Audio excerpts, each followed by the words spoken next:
Yo, everybody. Welcome to Off Panel, a weekly interview podcast about all things comics brought to you by Sketch.com. I'm your host, David Harper, and before we get into this week's episode, I wanted to share another reminder that Off Panel is powered by Patreon, so if you love the show and want to support it, you can at patreon.com/offpanel. Also, as a note, if you'd prefer to watch my guests and I have a conversation on the podcast, you can on the Sketch YouTube, because podcasts are now going up there. If you're into that sort of thing, you can find it over there. But that's enough of that. Let's get to the main event, as this week's guest is the writer of comics like Saga and the soon-to-be-released graphic novel Spectators, both of which are at Image Comics. It's Brian K. Vaughan. Thanks for coming on, Brian. Thank you so much for having me, David. So we're recording this. This is a dangerous thing we're doing, Brian. We're recording this on Wednesday, August 13th. This episode, I think, will go up September 8th. So God only knows what the world will be like almost a month from now.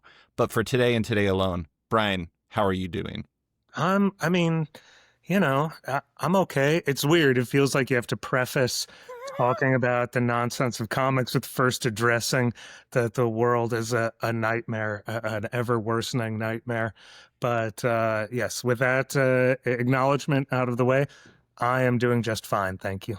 It is really wild that you have to kind of caveat to society, like what's going on over here, because you're about to start talking about comics and we have no way to predict what's going to be happening down the line, but thus is the nature of the world today. But, I'm sure it ranges depending on the moment and what's going on, and it's probably also hard to say with any specificity how it affects you, but how much does all that, the state of the world, affect your writing? I mean, entirely, I guess. This has always been, from Why the Last Man to Ex Machina or whatever, it's always been a response to what is going on in the world. And not that I have it all figured out and I want to lecture people about what's going on. I am frightened and confused. And I've always dealt with that through fiction that usually involves robots or ray guns or what have you. Do you think that, obviously, you're not going to be able to answer all of the questions of the world. If you could in your comic book writing, you probably would have taken on a different job that would have led us to a utopian society instead. But how much of what you're doing isn't just like it's seeping into your writing, but you kind of like navigating your own emotions and trying to figure things out? Because like Spectators is an interesting one. It has a very complicated relationship with the things we watch and the things that we think are okay for us to watch, and maybe the things that aren't okay for us to watch. Is like so much of what you do on Spectators and beyond, you trying to like navigate your own emotions about everything, basically? Yeah, 100%. Yeah, this is Spectators is very much me dealing with my own mortality, my rapidly approaching mortality as a middle-aged dude. So yeah, and yeah, like I say, Ex Machina was watching the Twin Towers fall from the roof of my apartment in Brooklyn, and Why the Last Man is a response to a bad breakup, and it always begins with a place of I'm feeling overwhelming emotion about something and I cannot escape from it. So I'll try to, write about it and see if it makes me feel a little less horrible. And at the very least, you get some Niko Henrichon art at the end of it.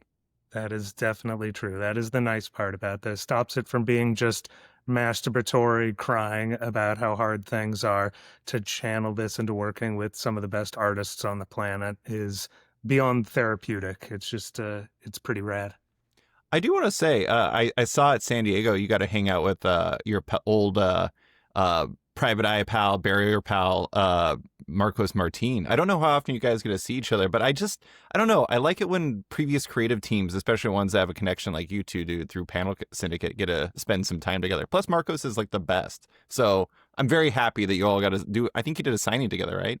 We did. And he came over to my house. He was here in Los Angeles. So it was awesome for his kids to hang out with my kids. And I love his partner, our colorist, Monse Vicente, very much. And yeah, Marcos and we've been an old married couple from almost the moment we met, that we understand each other. And we love each other, and we drive each other fucking insane. But yeah, I adore him, and I'm extraordinarily jealous of my nemesis, Ed Brubaker, who is working with Marcos now. But it softens the blow by the fact their work together is so magnificent. So I check do. out Friday, by the way, if you have not read Friday over at Panel Syndicate. You can go read it for free right now if you're a cheapskate, or pay whatever you think is fair if you have some coins to toss their way. They do have that new hardcover edition coming. I do think That it's is funny. I gorgeous. feel like you and Ed are synced up on my podcast. I think Ed is coming up pretty soon. And I'm just like, should I warn them that they're coming up on the podcast around each other? I don't know if I should. But Please send Ed my best. I saw him recently, and the he's awesome. he is awesome. I do love, that's one thing I like about, like, when you look at your career in like a lengthy terms, if you look at it throughout the run of it, and I'm sure that this is obviously true for other creators too. I mean, like you're talking about Ed and Sean have had a very long relationship working together, but you said old married couple with you and Marcos, but you have several long lasting relationships. I I'm mean, I a mentioned polygamist. It's true. you're a polygamist. That's right. You have Niko, who you worked with on The Pride of Baghdad, and you have Spectators coming out. Did you have something else you did together? Or Nope, is that's it. Just that's it? just those two things. Fiona, you've been together with for like a million years, and so that's just on the one book. But at the same time, like the longevity there is pretty amazing. How do you feel that longevity, that polygamist, long-lasting relationship nature of yours changes your ability to make comics together? Oh, that's interesting. I mean, you definitely develop a shorthand where, like with Saga, my first script for Fiona was so long, and Alan more aspirational in the amount of just over explaining that I did. And now they're just, it couldn't be shorter. I know exactly what Fiona can do, and how much freedom she deserves and has earned, and what greatness she will do with it. So, yeah, it's a shorthand creatively, but it's just, I love these artists. They're just such wonderful human beings. And if there were people that I was not working with, I would still be dear friends with them. And Steve Scroche and I did We Stand on Guard together. I mean, we're not working together at the moment, but he and I talk all the time, and I just think he's one of the best people alive. So yeah, I tend to gravitate, I think, to people who are first and foremost great people, and great artists at second. But I'm very lucky. I think that sometimes we as fans kind of look at it as like purely, I don't want to say transactional, but you're doing a creative thing together. And so you're a creative partnership. But especially when you do it for so long, there is a tendency, I think, I mean, you have a relationship, like the things that you and Fiona have gone through in your lives throughout the run of Saga. It's like, there's no way that you can't have something more than just like, I'm the writer and she's the artist. It's much more than that, I imagine. Yeah, sure. No, I was, my wife and I were fortunate enough to be at Fiona's wedding. When she started, she was single, no kids, and she's a parent now. And so to get to, yeah, have experienced these things that we've talked about in our comic, to watch her go through it as a human being. I mean, it does make you realize first and foremost that this comics, as important as it is to us, it takes such a backseat to our lives and our families, and that as much as we love comics, it is not worth destroying your health or your relationships over.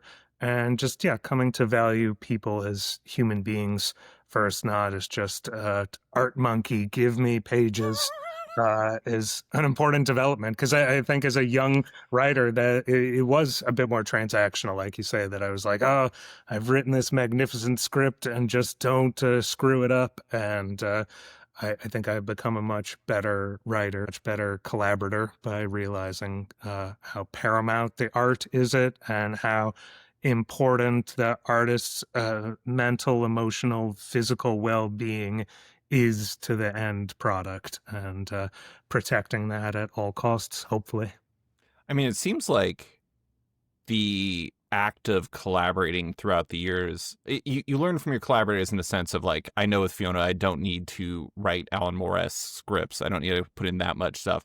But also, like, it seems like every collaboration you've done, you've just learned more about how you want to make comics, but also how best to like treat people. And I don't know that I always think that it's interesting. It's like one of the things that comes up the most when I talk to people about their collaborations and why they do repeat ones in particular is like it's about it's as much about trust as it is about like skills and stuff like that, if that makes sense. Yeah, yes, I think there is a lot to that. And you're right. I am not a novelist that every kind of visual storytelling that I'm into requires collaboration.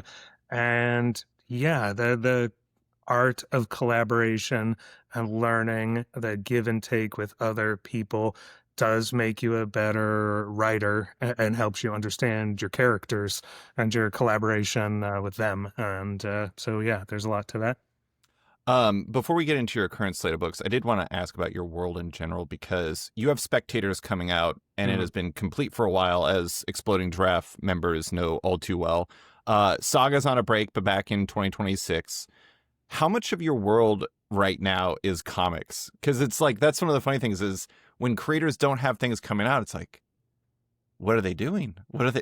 How much is it? Is comics right now for you? Creatively, 90% of my time is spent on comics, and I'm very slow, and I'm sorry they're not coming out more regularly. But yeah, it's been a lot of work just putting out Spectators, even though it's been done. We've been working on it up until a month ago, putting the finishing touches, and I just got the physical hardcover copy just delivered to my house, which looks incredible. But that's been a lot of work. But yes, there's that. There's Saga, and then I've been very, very slowly working on my next ongoing series, which is something that I'm not ready to talk too much about, but Sure. I'm collaborating with an artist I've collaborated with before, I guess I can say, and it's really exciting. So yeah, that's 90% of my creative life, and then 10% is the Hollywood nonsense, where I just finished a script for Forbidden Planet, and that was really fun, and I got some other sort of stuff going on, but it is not the situation that's like, oh, Saga is not coming out because sellout Vaughan is, doing a shitty TV show somewhere. It is still comics take up most of my time. I'm just, again, yeah, I'm very slow and I have the luxury now of really taking my time. And at the beginning, there were points in my career where I was doing 5 monthly books. And like that, I don't think that's good for anyone to be putting out that much work. So I love getting to take things at my own pace now. But yeah, when I'm not doing that, I have 2 kids who take up a lot of my time happily. And I just watch an obscene amount of Cleveland Guardians baseball. So there's a lot of that going on too. I mean, another thing that could change a lot between now and September is the standings in Major League Baseball. But right now, we're both looking good. We were talking before we started recording. He's a Guardians fan. I'm a Seattle Mariners fan, and we're happy currently. Check back in September. We might be crying. But nowhere to go but up for us. Exactly. Yeah. So you were saying Spectators. You're still like putting the finishing touches on it. The funny thing is right before we started recording, I opened the PDF, like the last PDF that you all posted on Exploding Giraffe, and I don't know why I didn't even realize how different the cover was on the digital version versus like the final cover. This is way before I was planning on getting into Spectators, but you brought it up. What led to the change on the cover? Because I thought that was like a fascinating thing. Oh, thanks. We did a few different covers, I guess, throughout when we were being published digitally. Niko did a few different versions. One when we didn't want to tip that Sam, one of the major characters, before he showed up, we wanted to do a cover without him early on, and a midway cover. But I guess for this version, it has always been my fantasy to do a hardcover graphic novel that looked and felt like a Stephen King novel, a John Grisham novel, a hardcover book with a dust jacket that was shaped like a book. And I remember The first time I met Tom King, he was really sweet to me and said how much he liked Private Eye, but he's like, fuck you, man. That book does not fit on my bookshelf. Stop it. What are you doing? And I realized that for a lot of us, the format of a book can be like a barrier to entry, or there are things that we're familiar with. And I suspect that there's a huge amount of readers out there who have never read a graphic novel simply because of the shape, that they see Saga, whether it's in softcover or hardcover, and like, this looks more like a coloring book. It is not the dimensions that I'm familiar with. And so for Spectators, I wanted to do something that would hopefully reach not just people who love comics, but people who don't yet know that they love comics. And so, yeah, I think when it came time to do the cover for this version, it was, oh, what will look good on the stands, not just at your local comic book store, but at bookstores as well, and that people will pick up and and maybe be delightfully surprised to find out that there's lavishly painted artwork, not just on the cover, but on every single page.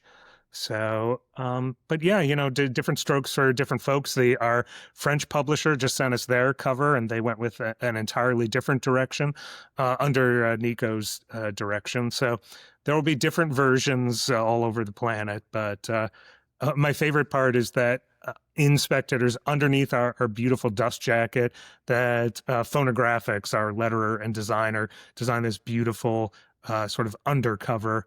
And it's so cool, and I just love it. It's really beautiful. So it's quite the artifact. And coming your way in comic book stores first, September 10th, and then bookstores a few weeks thereafter.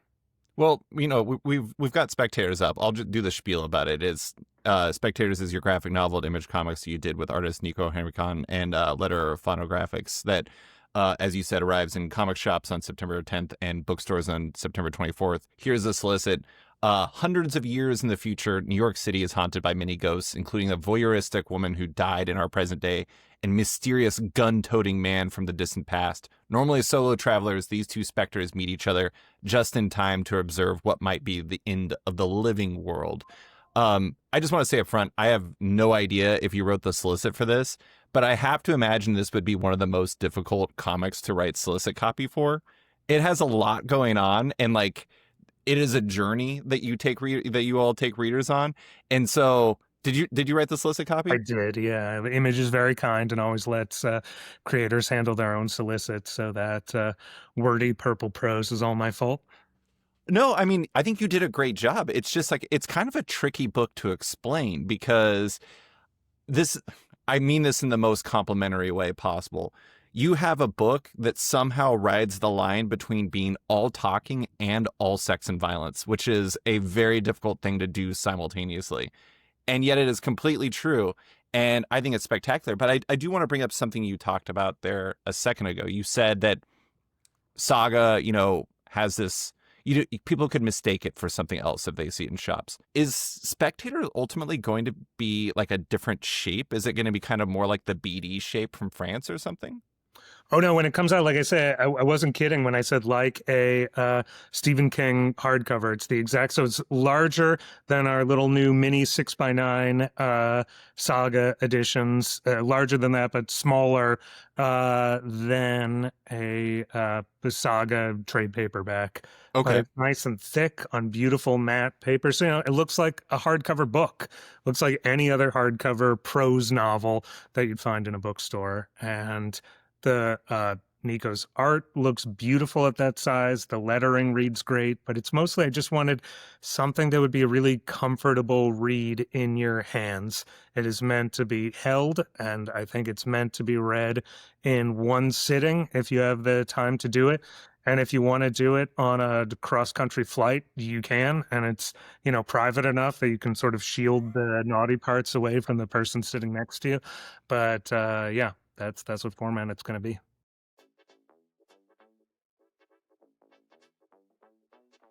And now, a quick word from one of our sponsors. This October, Oni Press and Spectre Vision are proud to present High Strangeness, a startling new 5-part experiment in comic book storytelling. Inspired by first-hand accounts of real paranormal encounters within the dimly lit borderlands of human experience, each 40-page prestige format chapter of High Strangeness will interrogate overlapping phenomena like UFOs, hauntings, and cryptid sightings that together seem to indicate a higher, unseen order of reality. Teaming Spectre Vision co-founder and real-life experiencer Daniel Noah with an otherworldly cast of comics talents including Christopher Cantwell, Cecil Castellucci, Christian Ward, and more, High Strangeness Book 1 arrives on October 8th to investigate a 1967 encounter with the strange beings known as the Men in Black from Noah, superstar writer Chris Condon, Ringo Award-winning artist Dave Chisholm, and cover artist Jock. Look for High Strangeness Book 1 on shelves October 8th at a local comic shop near you. And now, back to the show. It reminds me of talking to, you mentioned Ed Brubaker earlier, but talking to him about Reckless and what they were trying to do with that, where the covers, they were specifically trying to make them look like something that, like a dad comic that somebody would be happy to pick up in like an airport bookstore or something like that. Uh-huh. And it's interesting to me how much like the intentionality of shape and intentionality of covers really can shape how somebody views it. And I think that stuff is one of like the more subtly important things you can do for any type of published material, but really comics, like changing it just ever so slightly might make it a little bit easier for somebody to pick it up when they wouldn't otherwise, if that makes sense.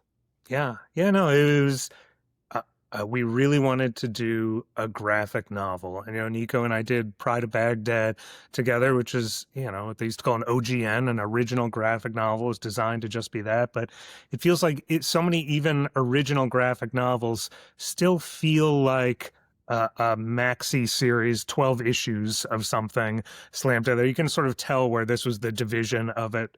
And we wanted something that didn't feel like it had chapter breaks, that it is one gigantic 300, nearly 50-page, and I think it's maybe 3 scenes, the entire book. It is very, it is not like Saga where you have dependable 22 pages. There's a cliffhanger to bring you back to the next bit. I think even when you read one of those giant Saga collections, hopefully you still have the sense of, it's this serialized comic. I love serialized storytelling, but we didn't want to do that with Spectators. Even though we did serialize it online, weirdly, a few pages at a time, it is meant to be digested as one giant self-contained story. It's not volume 1 of a 3-part. This is it. It's just a story with a beginning, middle, and an end. And that's surprisingly rare in comics to find something of this scope, I think. How did it feel writing like that? Because you mentioned Pride of Baghdad. Like Pride of Baghdad, is kind of a different species, at least by length. Did it feel different writing like this? Yeah, it was nice. Nicer than Pride of Baghdad, which was terrifying because I'd been used to at that point working on Ex Machina and Why the Last Man, and you had that validation from the audience, that you would put it out and, people were reading it and they might love it or they might hate it, but you had some feedback. And Niko and I worked on Pride of Baghdad just in complete isolation for years. It was our editor, Will Dennis at Vertigo, and Niko and I, and that's it. And it can be lonely, and you're halfway through and you're like, no one has even seen this. And is this deeply political, anti-war talking animal book? Like, is it going to fucking work at all? And so Substack was a real blessing to get to have your cake and eat it too, to get to do something that we were building towards this moment, that the majority of readers are probably going to discover it in this printed form. But at the time, to get to have these lovely subscribers who are tuning in week by week and sort of like getting a pornographic version of like Peanuts comic strip, like you're just getting a few panels per week, but it would be enough, I think, and people really dug it. So yeah, the best of both worlds. It was a really, really nice experience. I love how dramatically different those two experiences were. I mean, you couldn't ask for, you have one for years in complete isolation, and then the other one with like a peanut gallery watching you as you're releasing new ones. The good news is you were very good at distracting us with great little questions for us to answer, and we did not disappoint. the tower, right? That was the name of Right. the crew. That's what, Yeah. yes, we called ourselves Exploding Giraffe because that seems to be what Pride of Baghdad is most known for, is that at least once a week, someone somewhere on the internet will be like, what is this surreal image of a fucking giraffe's head exploding? Which is from Pride of Baghdad. So when we started our Substack, we called it Exploding Giraffe, and that's what you call a group of giraffes rather, is a tower. So that's what we named all of you lovely folks who were, subscribers to it. Um, I think it's really funny. You mentioned the exploding giraffe and how that's like the remaining image for a lot of people. I was doing research for this, and there were so many Reddit threads that were just like, look at this exploding head. Like, it looks exploding head of a giraffe. It was just like so many people like, this moment is so wild. And it is kind of funny how that became like such a significant moment. But, you know, we talked about Spectators last time you were on, back in ye olden age of 2022. And it was still pretty early on, I think, at that point. But I've read it all now. It's an amazing book. It was funny because I read it in the most bizarre way possible. I was reading it in like individual like releases through the newsletter, and then I was like, all right, I'm gonna let it stack up for a bit. And then you released like the first half of it, I think, in a Yeah. PDF form. I read all of that, and I was like, I'm gonna wait for a bit. I read some intermittent ones, and then I read it all in one chunk recently. And so it was quite the trip getting to read it that way. But where did Spectators come from? Did it come from you and Niko wanting to work together again, or did it start with an idea you had? It's definitely an idea I've had for, decades now, going back to the beginning of my career. I always wanted to do a romance between ghosts. Two people who couldn't have any kind of physical interaction. That idea has always been in my head, and it's been hard to find what's the right way to do it, because the stakes are obviously so different. Like, they're dead. It is the worst conceivable thing presumably has happened to them. You can't do the sort of cheap putting your characters in jeopardy at the, a cliffhanger every issue. So it felt wrong to do it as a mini series, as an ongoing, but this idea has always been percolating in my head. And I have a dear friend of mine who was showing Terminator to his then young daughter for the first time. I was like, this is a seminal science fiction masterpiece. We have to sit down and watch this together. And they watched the first 4/5 of the movie, and then they got to the end where it's Sarah Connor and Kyle Reese have sex to create the John Connor. And as soon as the sex scene started, my friend was like, ooh, let me fast forward past this part. And my friend's wife was like, hang on, you just showed our young daughter 2 hours of nonstop, like, shotgun blast, vicious killings, robot digging into his own eye with a scalpel. And then you get to a part in the movie where it is a tasteful lovemaking between two consensual adults that is the opposite of being gratuitous. It is the plot of the entire movie, and you fast forwarded past that. And in that moment, I was like, oh, there's Spectators. I see what I want to talk about here, or what I want to talk about with my own feelings of mortality, about the wildly different ways we watch sex and violence. And I was like, oh, it has to be a graphic novel, and it has to be an artist who is fearless and not afraid about drawing graphic sex. And it's traditionally a European artist, I think. And it was just like, oh, of course, this is the book that Niko has been, that I've been waiting to come to him with. And the stars aligned. Yeah, I mean, he is such a perfect fit for this. He is so good at drawing every aspect of it, from like very serious sex scenes to floating monsters or not floating monsters, like monster machines with massive guns attached to it. Everything you need him to do, he can absolutely do it. But it's funny, as I read, there's a scene in the book, I don't want to spoil it, but it involves the Terminator as well. And reading it, I felt like that had to be a personal anecdote, or an anecdote you had a connection to, because it was so specific. And it's funny because, and I imagine this is going to be the case for a lot of readers, it immediately made me reflect on, like, when I was a kid, I remember being allowed to watch like the wildest action movies, but as soon as a sex scene would start, I would either be like asked to leave the room or close my eyes as if like the audio part wouldn't be a factor or it would get turned off. Yeah. And it's weird because like I genuinely think that that colored my relationship with sex and nudity for a long time. Like it was bad and violence was good. And I think that you all do an amazing job of digging into that dichotomy, our relationship with all those things in the book. I think that that's kind of like, I don't want to say it's the heart of the book because Val and Sam are the heart of the book, but it's a really, I mean, it's just essential to it. Yeah, no, and I think those are two characters who, yes, this has had a major impact on both of their lives. And I think on most North Americans that, yes, we are. Just think about what my young kids were allowed to see, and even like fun PG movies like Star Wars have, graphic limbs being severed.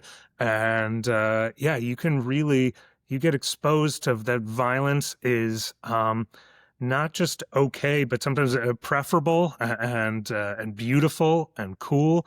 And I've experienced this in Saga with a lot, particularly young readers or readers, who are not in Gen X like I am, being like, is there a version of this book that I love, but that doesn't have the sex parts in it because it makes me uncomfortable? I'm like, no, that is the meaning of this book. And so I recognize, I know for a lot of people, it's a non-starter. And yeah, even, talking to artists early in my career, where if I was pitching an idea to them and they're like, oh, it's going to have a nipple in it, like, I can't do this. Like, my mom's going to read this comic. And yeah, we have a very strange, damaged relationship with sex, which most of us, people love to watch. Like the amount of pornography consumed is, spectacular. Everyone is watching it. They're just watching it secretly in incognito mode, shamefully. And then they're going to MMA fights to watch together as, the people are brutalized for life. It's weird. It's strange. Yeah. And I get it. I'm as guilty of it a lot too, but it felt worth discussing and taking a look at in a way that I'd never be allowed to do in film or television. I don't think it's spoiling anything to say Spectators opens with a mass shooting. And I've at times before pitched film or TV projects that involve mass shootings, and they'll say, we understand this is happening in the country. This is important to talk about. We cannot put this in a movie or a TV show because inevitably the day it comes out, there will be a mass shooting somewhere in the country and it will look insensitive to talk about this. And it's like, this is insane that we have this thing that is happening in the country and we are forbidden to discuss it in our fiction. And it's like, oh, this is what you go to comics for. Not the cliche of comics have an unlimited budget, so you can have a million spaceships and it doesn't cost. That's true.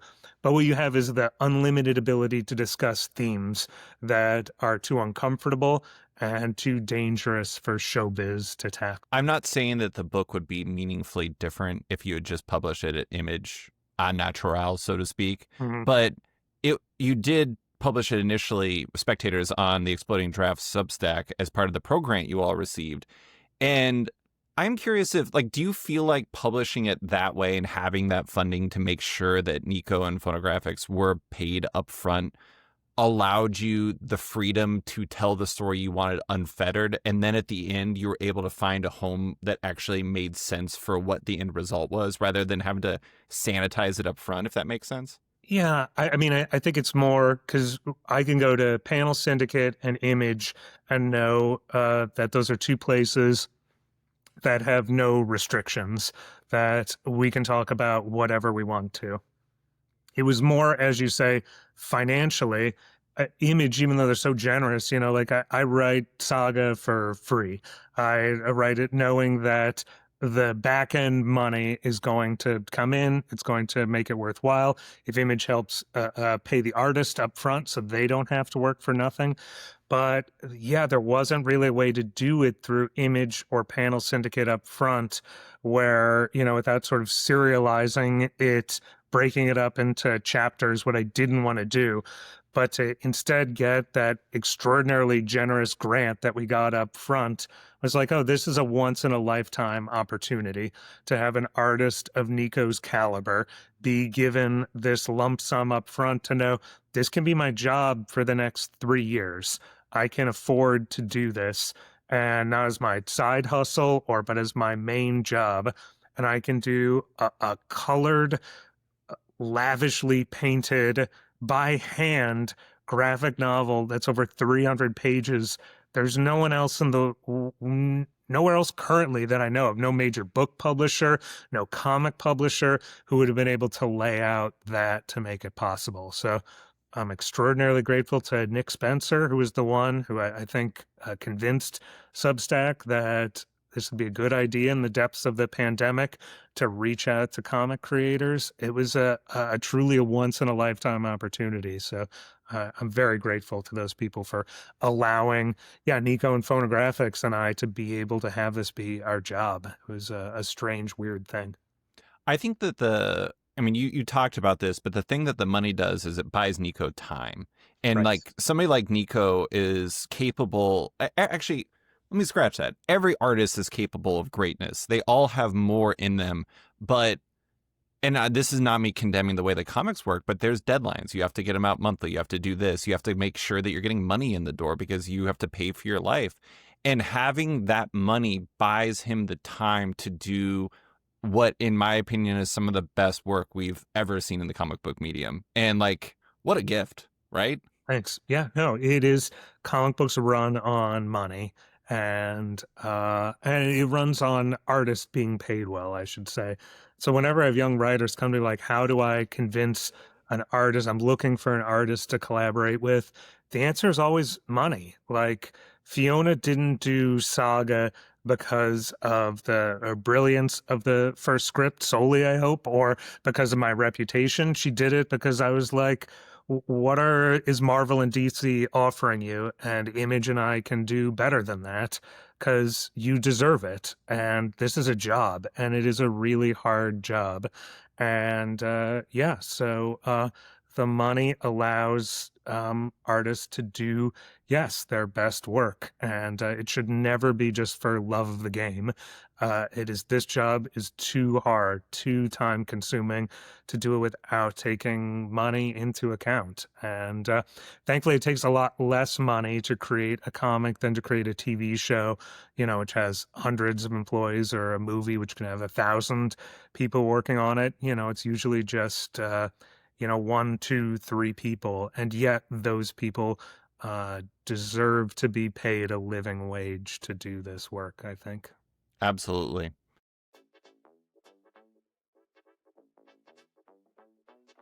And now, a quick word from one of our sponsors. As one of the most innovative comic publishers, Vault Comics has released some of the most exciting independent comics of the past 10 years. Vault's current lineup includes a murderer's row of titles like Post Malone's brand new comic series Big Rig, Money Shot Big Bang by Patton Oswalt, Tim Seeley, and Garth Graham, and the hit sapphic shenanigans of Corn Howell's Lilith, all of which are available at your local comic shop. Vault's backlist boasts a who's who of comic creators, many of whom have been guests on this very podcast, including titles from the likes of Rom V, Cy Spurrier, Christopher Cantwell, Tim Seeley, Aaron Campbell, Liana Kangas, and many more. Vault is even giving off-panel listeners 10% off on orders of Vault titles from www.vaultcomics.com by using the code OFFPANEL, that's one word, at checkout. So go to Vault's website and use the code OFFPANEL at checkout for 10% off your entire order. And now, back to the show.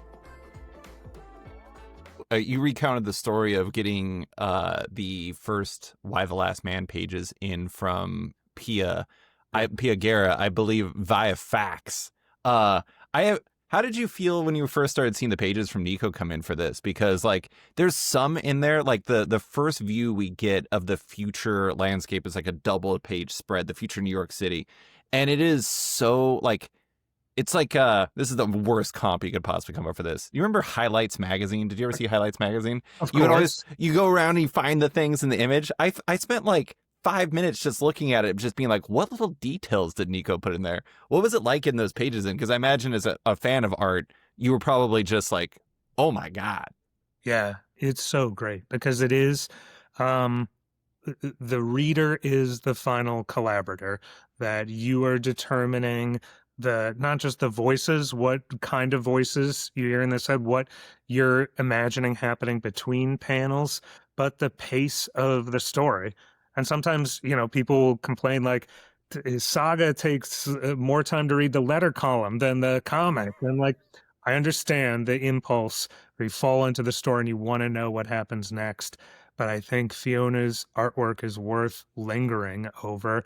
And I think Niko similarly demands with those spreads that you're not like, oh, there are no words here. I'm just going to flip here. They are literal showstoppers. But yeah, you get to, and like, you cannot believe, like, did this guy literally draw every window in this futuristic cityscape? And can you see inside many of these windows? And is there a story going on in each of these? So, yes, that spread definitely was a jaw dropper. But I remember before that, the book starts very much grounded in what was then present day. And I remember I had COVID at the time these pages were coming in. I was just locked away in a room feeling like shit. And to get these pages of Val, our protagonist, it's 2022 when the story begins, and she's going to see her first movie in the theater again.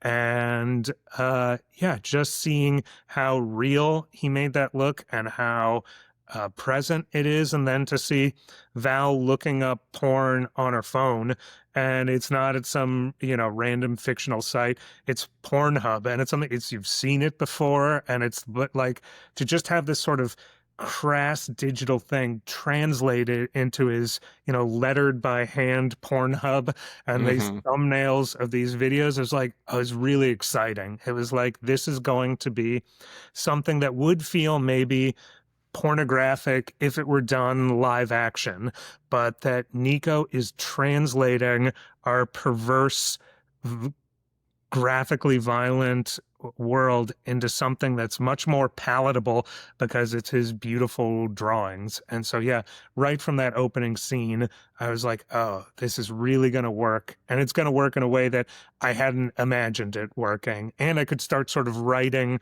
towards the things that I saw what Niko was doing right out of the gate. And I was like, oh, this is going to be a fun 2.5 years of our life. And it was. Did you adjust how you wrote because of what you saw Niko coming in with? Yeah, I had not. At the beginning, I was like, oh my God, look at these lush colors. This is so beautiful. And I was like, I have to talk with Niko about this idea that what if the ghostly world is devoid of this color? That to separate these ghosts from the living world, that they'll be the only thing that appear in color, and that the rest of the world is just in this haunting black and white. And Niko was like, yeah, just so you know, this isn't going to save us any time or doing it. It's just as hard to paint in black and white. He's like, I know, but I think for the story and the way we're going to play with color. And he was right away. He was like, oh yes, this is very exciting to think about. And just the sort of limited palette and the fact that Val and Sam are wearing the same outfits that they were in at the very midpoint of their lives, wearing it forever. That, yeah, I had not known it was going to be that, I think, when I first started writing it. But before we left the living world for the first time, I was like, oh, I know what the rest of the book should look like now.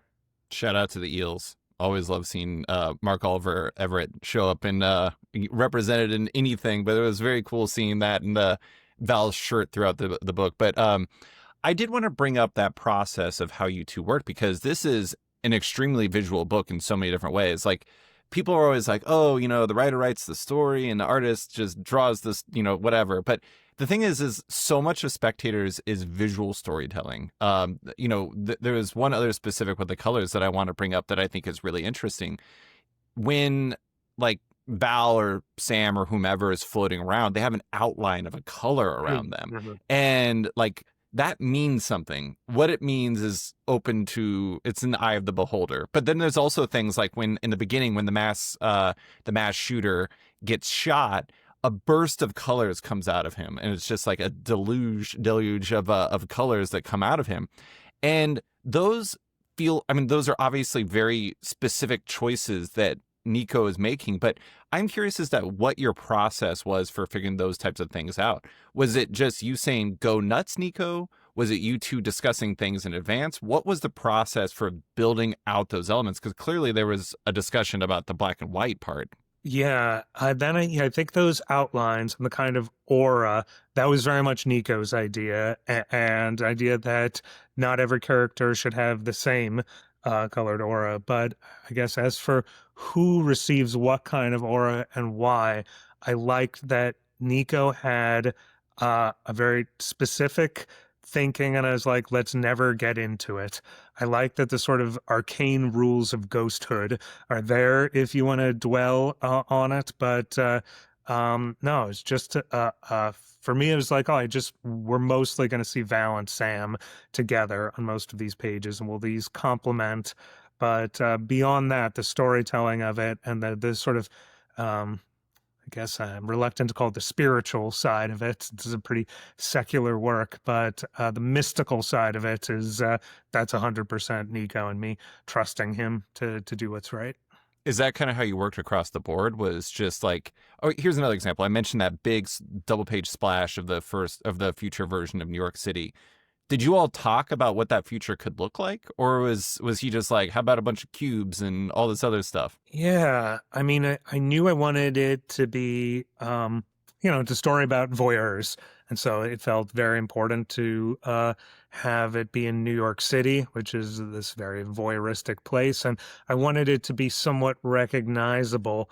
But I was someone who used to live in New York, and every time I return to New York, it feels like a wildly different place. It's been, some things are gone, other things have been added to, and there are a few constants. And so, yeah, I wanted it to be, that times several hundred years in the future. So, I think, yeah, so I had some specific thoughts about what should still be there, what's gone, what's the environmental impact and or lack of impact. So we talked a lot about that, a lot of world building, but that kind of world building is always stuff that I find very boring to have characters talking about, or that I wanted to be like, you can study this just our future, and we leave enough clues for you to kind of see how it got to the place where it was. But no, I just wanted it to be an interesting place for Val to have a lot of options for different shows for her to watch every night and Yeah. storylines to get involved in. But no, so much of it is just Niko. And having seen a lot of his work, I feel like after Pride of Baghdad, he sort of got pigeonholed as he's the animal guy. Right. So get Niko if you need something that involves animals. And so I wanted to do something with not no animals, but few of them, and just a place to see this guy is one of the great science fiction designers of all time. He is one of the sexiest artists of all time. So just give him a lot of free fire zones to do your thing and stretch your wings. And It's he did.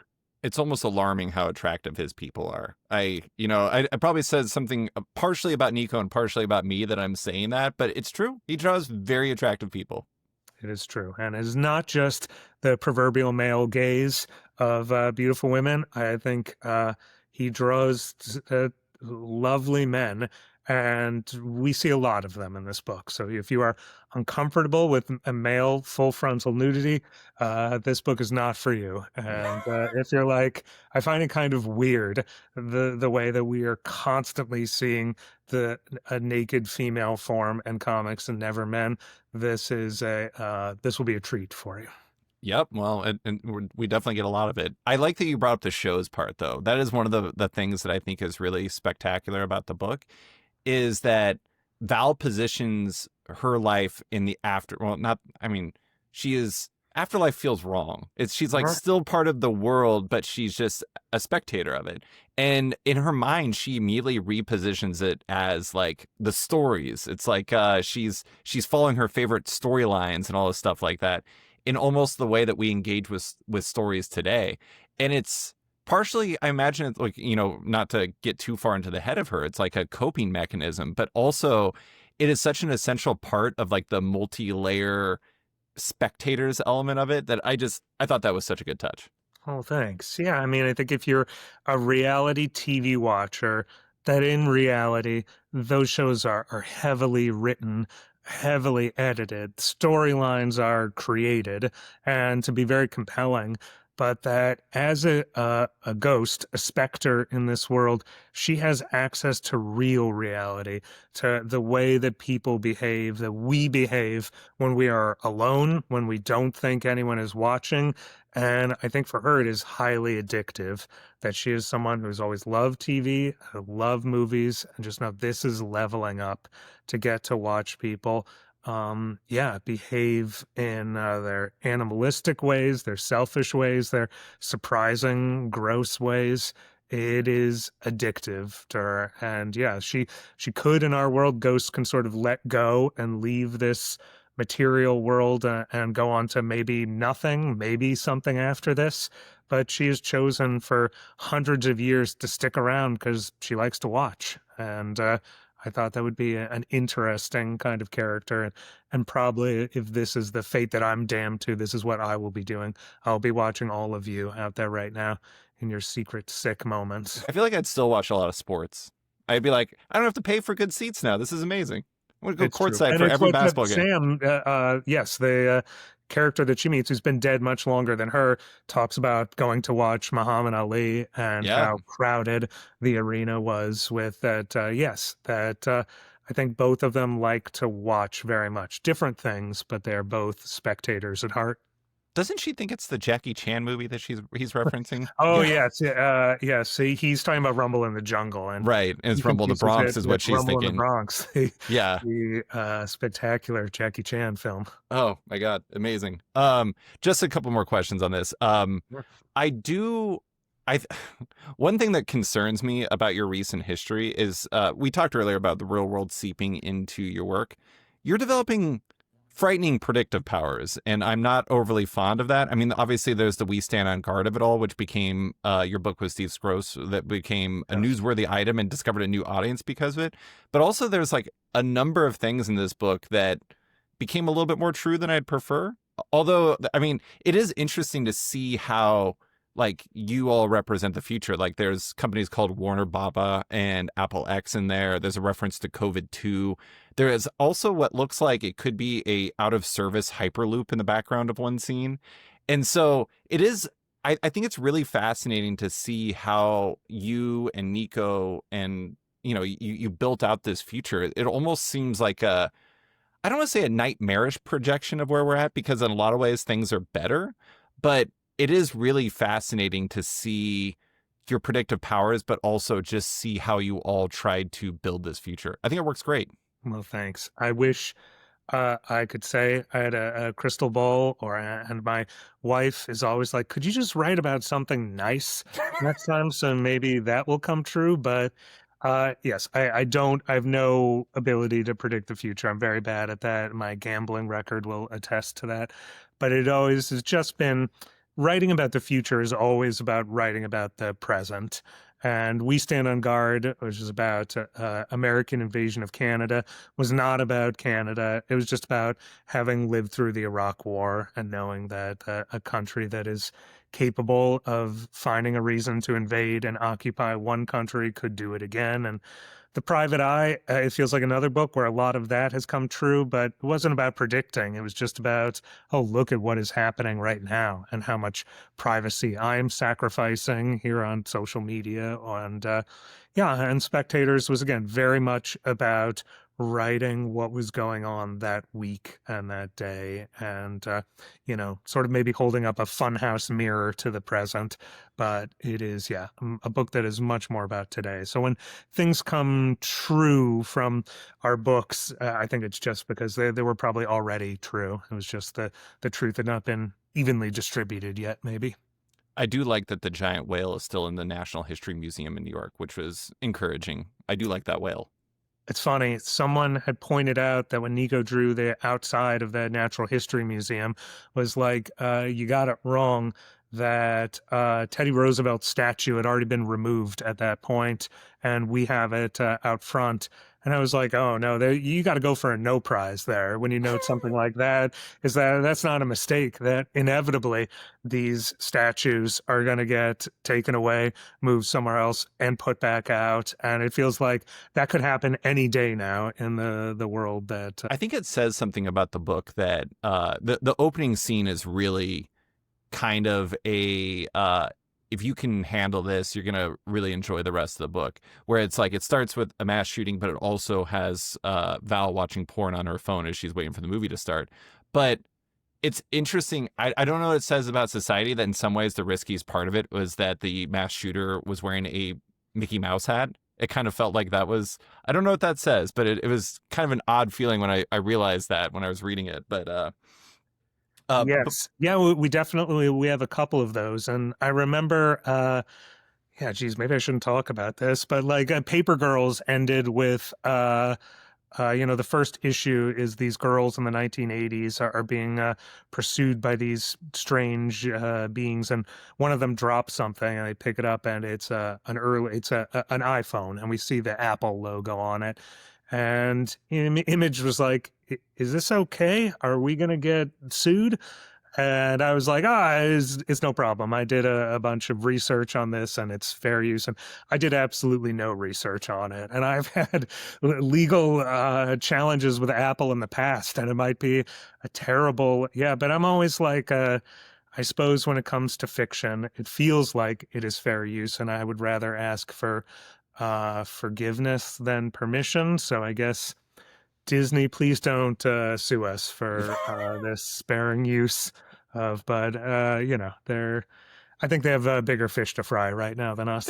They're busy. They're busy. But last question about this. I mentioned the Exploding Giraffe newsletter. I loved it. I thought it was amazing. Thanks. I am curious. You're not normally a public figure. Do you feel like you learned anything from the experience for doing that for as long as you did and kind of stoking the flames of what proved to be a very interesting community? It was really, I was about to say it was hard. It is not hard. Like I've had jobs that are hard, but it was, yeah, my family, it was just like, you would just have to put something out. We put it out twice a week at the beginning and then one large time a week. And you just find like, you look at everything in your life becomes content. Like, oh, thank God, something interesting happened. I can use this to fill up some inches on something. And it is, it was a lot. And I think I'm grateful for the time that we did it. And Spectators wouldn't have been possible without Niko and I doing that every week.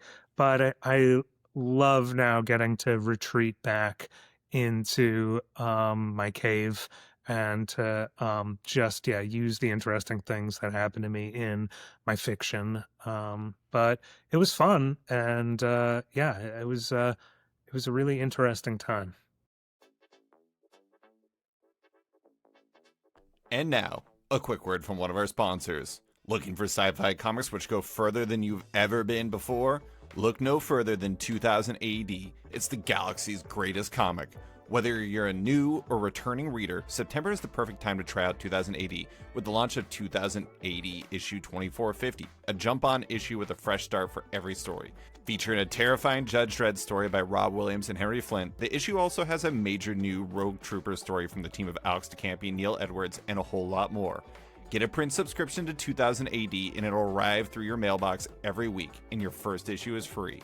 Or subscribe digitally and you can download DRM free copies of each issue for only $9 a month. That's 128 pages of incredible comics every month for less than $10. Head to 2000AD.com and click on subscribe now, or download the 2000 AD app and start reading today. And now, back to the show. I do think that that's one of the tricky things about, I don't know, I hate the term content, period. I don't like saying content creators. It makes me feel gross. I had a job offer once that they were like, do you want to be our chief content officer? And I said no, at least in part because I hated the word. It's weird how doing things like that turn normal functions of your life into how can I leverage this? And I think that that's one of the most difficult things to get used to. And also like getting used to realizing that I'm not you, but I mean, like, I'm just speaking for myself at this Sure. point, that I don't have to use all of that. Yes. And it's such a tricky thing because it's like you become part of the product. And I guess you're kind of used to it, but also I say this with respect. You don't seem like you're somebody who's built for the influencer life and like you just want to write. And I think that that's a great thing. It was, I was always happiest when I could use this to like, oh, here's a place to put a screenplay that was never produced. That's something to share. Like I'm happiest sharing writing or bits from my weird ass original art collection. That was fun. But yes, I don't think anybody cares about what I had for lunch or my political views, even is something that I think there are a lot of creators who like to talk about politics a lot online and then have work that is the most apolitical stuff out there. I would rather be the opposite, that just be somewhat private and boring and, my persona, and then channel all of that hopefully into my crazy make-em-ups. I do want to give you credit for the fact that you would occasionally share your favorite comics of the year or favorite comics of the half year or whatever. First off, it was really interesting getting to see your perspective, like what you love as a comic reader versus kind of what you create as a comic creator. But then also, I got Julia Wertz's Impossible People because of you, and that is an absolutely amazing book. And I discovered Julia Wertz because of it. And I don't know. I mean, that's the thing that I think is amazing is like, uh, I bet your work on Exploding Giraffe actually sold a lot of people on a bunch of comics that they would have read otherwise. So kudos to you. That's Thank you. great. That is very nice to hear. And yes, if anyone out there has not read the autobiographical comics of Julia Wertz, they're just spectacular. And she's got a So funny. Patreon where you can keep up with like nearly weekly sort of diary entries. I just think they're some of the funniest, smartest comics around. I've actually kind of come to realize last few years that autobio comics are some of my favorites, and like her humor is just so spectacular. But before we go, I do want to bring up Saga. I see you've resisted the urge to kill Goose still, which kudos to you on that. Even though I think that you probably really made everyone fear quite a bit when like Fiona's cover for number 72 was Goose looking very scared. It's funny that like at this point you can kind of just manipulate people by what you put on the cover, and I bet it works great. But how are things in Sagaville these days? They are really good.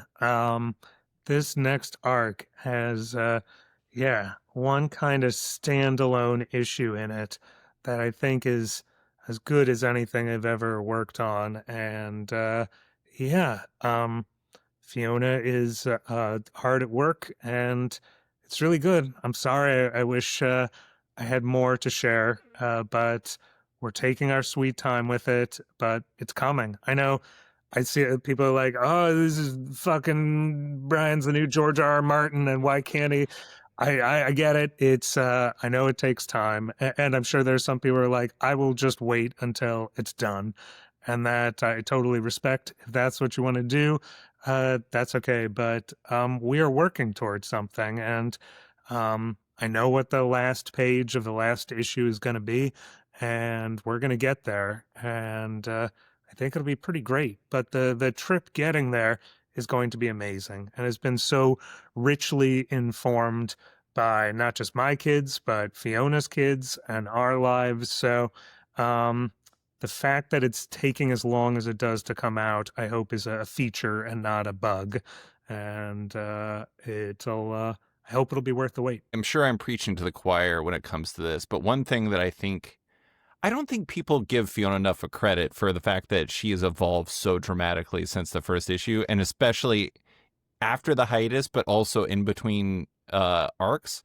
I actually think that you can see subtle improvements between every single arc at this point. And like, you don't get that without her having time to do that. We already brought that up with Niko, but the thing is like the fact that Saga has been so successful and still is so successful allows the book to be better. And I think that that is so important. And like, honestly, like I know a lot of people would disagree with this. I would rather you all take whatever time you need to make the best possible book. I'm sure that retailers would be like, can you thread the needle and just speed it up too? But sometimes you just have to take the time you need to make the best comic you can. Thanks. It's nice. It was nice to go to San Diego Comic-Con, and everyone is so lovely. And literally, no one came up and was like, "Where the fuck is the next saga?" You was like, online is 100% that, and I get it, I feel it, but I think the vast majority of readers are like, I've got a lot going on in my life, and I got plenty of other shit to read. You put it out when it comes out is fine, but." Thank you. Yeah, I am reluctant to say that Fiona has improved because I think if you look back at that first issue, I think it's the most flawless, perfect looking first issue of anything. But we have both changed, both as a Right. writer and an artist. And I do feel like the book has grown up with Hazel and that you might not like it as much as earlier issues, but I do think it's empirically we are operating at a higher level, and that I think it gets better as it goes. And Fiona just I find it really intimidating but inspiring to see her pages come in and be like, oh, we really have to push ourselves here to keep making this book something special. And but I'm really excited for what comes next. Um, I think that one of the things that's really interesting about it is I'm doing a piece for Sketch right now that I talked to your pal and collaborator Cliff Ching for. It's about Bone, Jeff Smith's Bone's time in Disney Oh, Adventures cool. magazine, Yeah. and like how like impactful that was for everyone, but also how impactful it was for the book. But one of the things that Jeff Smith said to me that I thought was really interesting is he said he'll have people that come up to him at conventions like San Diego or whatever, where they're like, I started reading this when I was 10 in Disney Adventures and they're 40 now. And he's just like, it always blows my mind. But I think that's one of the things that's really interesting about the longevity of Saga is I was 28 when it started. I was not married. I was like, I hated my job. I did all this stuff. It was a completely different world for me. And I'm 41 and married and I love what I do and it's great. And I do wonder so much, like how much, like your relationship with it has changed and your work in it might have changed a little bit and Fiona's work in it has changed. And you're right. It's not that like the first issue, it was spectacular, but she's changed a little bit and it's resulted in slightly different art. I sometimes wonder how much, when a book lasts as long as Saga does, how much simple aging is an impact in how like our relationship with it as readers too. Yes. Yeah, no, you're right. There will be someday in the distant future where, and like this happened with Why the Last Man, where I recognize where people would be like, I read Why the Last Man yesterday. And I was like, what do you mean? They're like, the whole thing. I got the omnibus and I couldn't stop. And I was like, that was 6 years of my life, And but I get it. It is so yes, everyone has different experiences with it, and there are people now who were basically kids themselves when it started coming out, and they now have kids of their own, Yeah. and they're going back, and it's a very different experience, but it's nice. When I started the book, Fiona didn't have kids, and I didn't want this to be sort of, parenting. Wanted to say parenting porn, but that sounds totally wrong. Propaganda? Yeah, thank you. That sounds much better. Parenting propaganda, that this is only interesting to people who have kids, that would be a failure, that this book is about creating and how hard it is to create anything. But yes, I recognize people are at different times of their lives. And I'm sure there are people who've fallen out who are like, this book doesn't say anything to me at all now. But I'm most grateful to the sort of people who have been reading it monthly, or as it comes out serialized has been exciting because Hazel has been growing up at roughly the age of my own children. So this is how her character has developed, how her found family has developed, how I have changed as a human being. Yeah, yes, Saga is, it has changed my life in so many ways. And my life has changed Saga back. So, yeah, I guess I just know, even though we disappear from stands sometimes for a long time, I hope people know that Saga is the first thing that I think about when I get up in the morning and the last thing that I think about before I fall asleep. It is just, it is a really important part of my life that I'm so blessed that it's still going. I love I think you know this. I love letters columns in general, but I really love To Be Continued.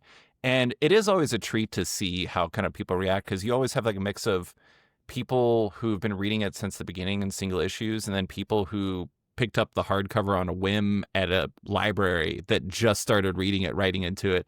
And that's the thing I think is interesting. And I think I talked about this recently on the podcast. I think comics, direct market comics in specific, do a poor job of emphasizing the back catalog because someone can discover Saga at any given moment. There's no reason why you have to start with number one. You can start with the hardcover, you can start with the trade, and you can just find it in anywhere, a used bookstore, half price books in San Antonio, Texas, or something like that. And I think people are discovering it all the time. And like, I think that that's one of the cool things about To Be Continued is you see all these divergent experiences. And I think it kind of makes it this melting pot that's really special.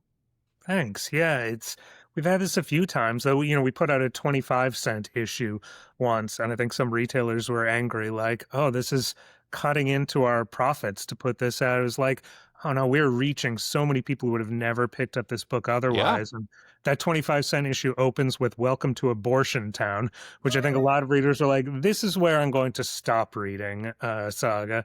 But I think that was one of our biggest spikes of people who were like, "I don't know what the fuck this is, who these characters are, but I will pick it up." These new 6x9 little editions that are coming out have brought a whole new readership to it. But yeah, we sold more copies of Saga during the pandemic when we weren't putting out any new issues than we did almost the entire time cumulatively beforehand. So yes, I'm very grateful that the book still is continuing to find an audience. And they might all go away by the time our chapter 108, our planned finale, comes out. But even if there are just 100 people left at that point in the end, it will have been a worthwhile ride for me. Just quick shout out to the Paper Girls backpack editions that are coming out because Thank you very much. I am so excited for that because I'm a big fan of the digest editions in general. And I think Paper Girls fits that so well. And I love the name backpack editions. So it's great. All credit to Cliff Chang. We were like, what the hell do we call these new little guys? And it was Cliff. It was like, oh, it's so perfect for these 1980s delivery girls to call this the backpack edition. I love it. Looks great. Cliff did new covers for this, and I cannot tell you how emotional it is to get to see after we've concluded a story, Cliff just go back. But yeah, I can't believe that we're coming up on the 10th anniversary of Paper Girls. And so, yeah, these new backpack editions, first one will be out in October. So I hope people, if you have never picked it up, this is a great way to start. If you loved it and you now have a kid in your life that you think is ready for our mildly naughty time travel adventures, I hope you'll give it to them. I got Paper Girls for my niece this year. The first Nice. hardcover. She loved it. Oh, excellent. Thank you so much. I want to close with some very selfish questions, which is not Mhm. something that I often do. As you know, I've recently went through a bit of a change in my life where I'm focusing on writing and podcasting full time, which is a massive change. You've been you've been doing this for a while, and I am very curious as to when you first started writing, comics, but really everything. I know you kind of start with Marvel and it was like launched into it in a way that you didn't really expect, but when did you know it was going to work as a career? Like, did it take you a while to get there? Yeah. This is, I realize, my 30th anniversary working in comics. I just turned 49 and I was 19 when I got my first check from Marvel. But there was a long time between that first check from Marvel as a 19-year-old kid and when I knew this was going to work. And, I had a day job. I was working as a AV nerd at St. Vincent's Psychiatric Hospital in New York. Yeah, it was a while before I felt like I can just do this full time, and it's hard. And there were a lot of times where I was like, this is never going to work. Or it'd be like offered a Marvel 2099 spin-off book, and I'd be like, this is it. I'm going to have, and it would get canceled before the first issue came out. And it was just, there's so many setbacks. But yeah, it is a rough racket to make a living from just the arts. And it's particularly hard here in the United States, I think, where health insurance is a concern. And I think it's not a coincidence that I've worked with so many amazing Canadian collaborators who, not to get too political, but I think are able to follow their dreams because they know they're not just one terrible medical incident away from destruction, and they don't have to work a job they despise just to have that health insurance. So it's a can be a dangerous gamble here in the States to dedicate your life to the arts. So I think you should do it thoughtfully and carefully, but it's also it's the best thing in the world, and if you can do it, yeah, it's the best. But when did I know? Probably not till Why the Last Man, seeing Pia's first page to this, and I think I knew before DC and Vertigo knew. I think they were still like, I don't know if this wacky book with a monkey and Amazon tribes on motorcycles chasing after this guy is going to work, but I really felt in my heart that Pia's artwork was so good and so accessible that like anyone who looked at it knew what those characters were thinking and feeling before, any of Clem's lettering was put on it. So yeah, and I think it was because I had learned to work with artists and to not be dictatorial and say I'm the boss and you work for me, but that I work for you and people are showing up for the art. Comics is a visual medium. And so it was that moment, not just how lucky I was to get to see her artwork, but knowing that I had reached a place where it was like my writing was worthy of this because I knew how to collaborate. And so I think that's it. Whatever you do is just realize, even if you are a novelist, this is not a solo pursuit. You need other people to make your dreams come true. And yeah, it was that piece of Alan Moore advice that I read in his How to Be a Comic Writer, where he wrote an addendum later on where he's like, I mentioned a bunch of stuff about how to transition from one page to the next and graphic matches. And I kind of realized looking back that doesn't matter, that it is more important to be a good person than be a good writer. So try and work on being a good person first, and the rest will fall into place. Which is not to say that I'm a good person. I'm sure the comments could fill up with a lot of people that I have wronged and the horrible shit that I've done. But yeah, if you're going to make a living as an artist, you have to play well with others and treat them well. But do that, and I think you will be fine. I appreciate it. But Brian, thank you for that, and thank you for this conversation. That is all I have for you. Thank you so much for talking about Spectators, Saga, and everything else. I really appreciate you taking the time. You're the best, David. I hope you continue to take care of yourself, and I hope everyone out there supports your stuff. There's so little smart writing about comics right now, and so you deserve the support, and thanks for the audience, and keep it up, and take care of yourself.